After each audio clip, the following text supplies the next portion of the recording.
Thank you for being here. I really appreciate it. So I was watching a few of your interviews in preparation for this, and I heard you speak about religion quite a bit. And if you look up what religion means in the Webster Dictionary, you get something like a system of faith centered on a supernatural being or beings or something like that. But I've heard you use religion to describe things like punk rockers, for example, that's a religious experience. So my first question would be, how do you define what is considered religious? And then sort of as a follow-up to that, if, say, Sam Harris... Religious is what you act out. What's that? Religious is what you act out. Anything you act out. Everything you act out is predicated on your implicit axioms.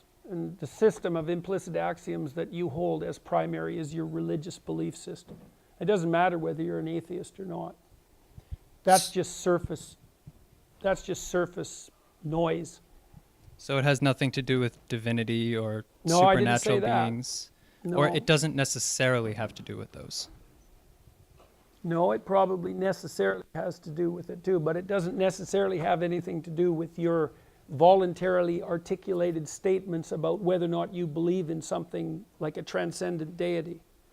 So, I mean, what you act out is much more what you are than what you say about yourself.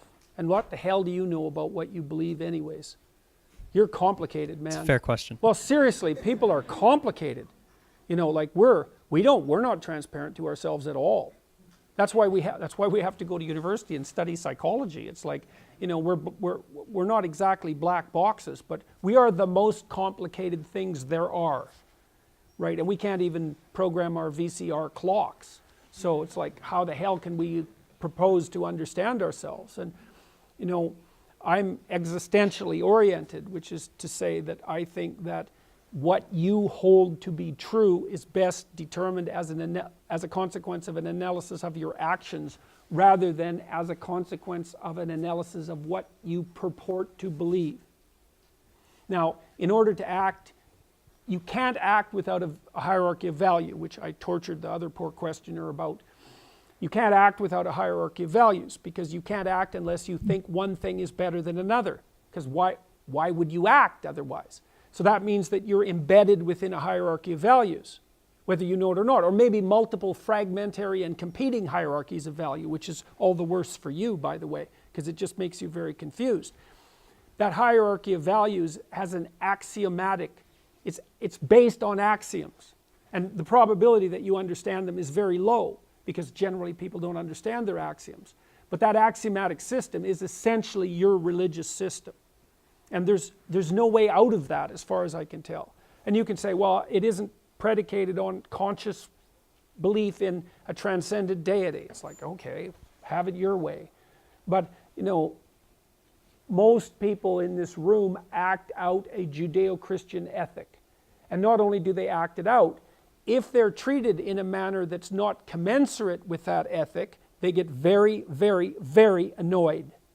So, for example, if I fail to treat you as if you're an embodiment of a divine fragment, let's say, that's characterized by the ability to make free choice and to determine your own destiny in some sense, or if I fail to treat you as if you're a valued contributing member of the polity as a sovereign individual, then you'll find that very offensive and become angry. It's like, okay, then that's what you believe. Well, if I ask you if you believe any of that, well, that's a whole different story. You might give me some radical leftist nonsense. But that doesn't take away from what you've... that doesn't take away from the fundamentals of your action. As one final thing. So when you and, say, Sam Harris argue about religion, you're arguing about fundamentally different things, it sounds like. His conception of what is religious is very different from yours. Yeah, well, he tends to think of religious thought the same way that a smart 13-year-old atheist thinks about a fundamentalist Christian. It's like, yeah, okay. You're just not getting to the heart of the matter. You know, and I just finished reading all of Sam's books in the last couple of weeks. And as far as I'm concerned, he doesn't ever get to the bottom of the issue. He doesn't address the fundamental thinkers. There are some profound thinkers, Dostoevsky's one, Tolstoy, Nietzsche, Jung, it's like they're completely absent from, and the same with Dawkins. It's completely absent. All that conceptualization is completely absent from their corpus of works. They don't even have an understanding for the psychological utility of religion. And it's a big problem. You know, you don't get to be an atheist when the people you attack are like naive fundamentalists. And I have some sympathy for the naive fundamentalists. It's like what they're basically saying is something like this. Look, we have an ethos that's valuable. You scientist types are casually dismantling it. What the hell are we supposed to do? Well, the fundamentalists don't know what to do about that, so they say, well, creationism is science. It's like, well, no, it's not. But that doesn't mean that they don't have a point. Their point is there's something valuable here. It's like, don't break it casually. What are you going to replace it with? The new atheists wish that everybody becomes rational. It's like, yeah, sure, that's going to happen. Thank you. Possible that there are, I'm sorry? That there are lenses, like postmodern lenses that we can view culture from under that can at times be more powerful and useful than other lenses. Like, for example, Baudrillard, the idea of the simulacrum and the successive phases of the image. Joan Didion. Baudrillard could at least think. And I mean, you can't throw all the postmodernists into the same jug, you know, but I would say it's still Derrida and Foucault have had the most pernicious effects. Okay, so you would charge them with the worst of the worst. Yeah. Well, Opening up this can of worms that we haven't really revealed. well, the problem is they didn't deal with it seriously. It's like you can't just say no meta-narrative. It's like, okay, how are we going to unite ourselves then? We're going to use multiculturalism. Well, that's really worked to produce a peaceful world, hasn't it? So you need a uniting narrative.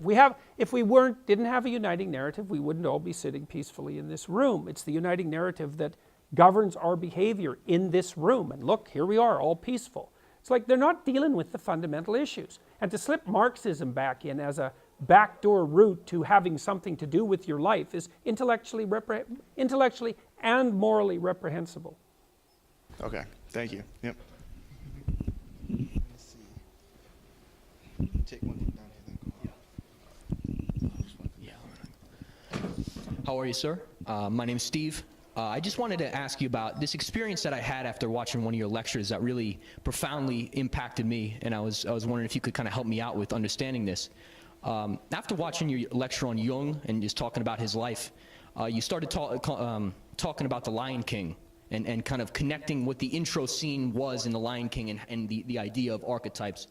And when I started to understand what you were saying, I had this unbelievable feeling, like in my stomach and my whole body. It was just this smack, like this very intense feeling. It's a warning never to read Jung. Yeah, well, I have. I started with Ion, so that's maybe not a good idea. So no. Yeah.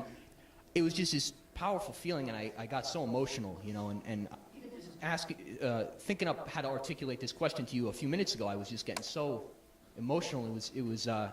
It just seems like, it scared the hell out of me, that feeling. Mm-hmm. But it was also a really meaningful, so valuable, amazing feeling. And I thought, mm-hmm. It's kind of like what God is, or yeah, it was just so. And I usually get that feeling too of after listening to like a band like the Cro-Mags or Black mm-hmm. Flag or mm-hmm. some mm-hmm. hardcore band, or that music is so important to me like that, and it's levels of reality is. Stacking on top of each mm-hmm. other.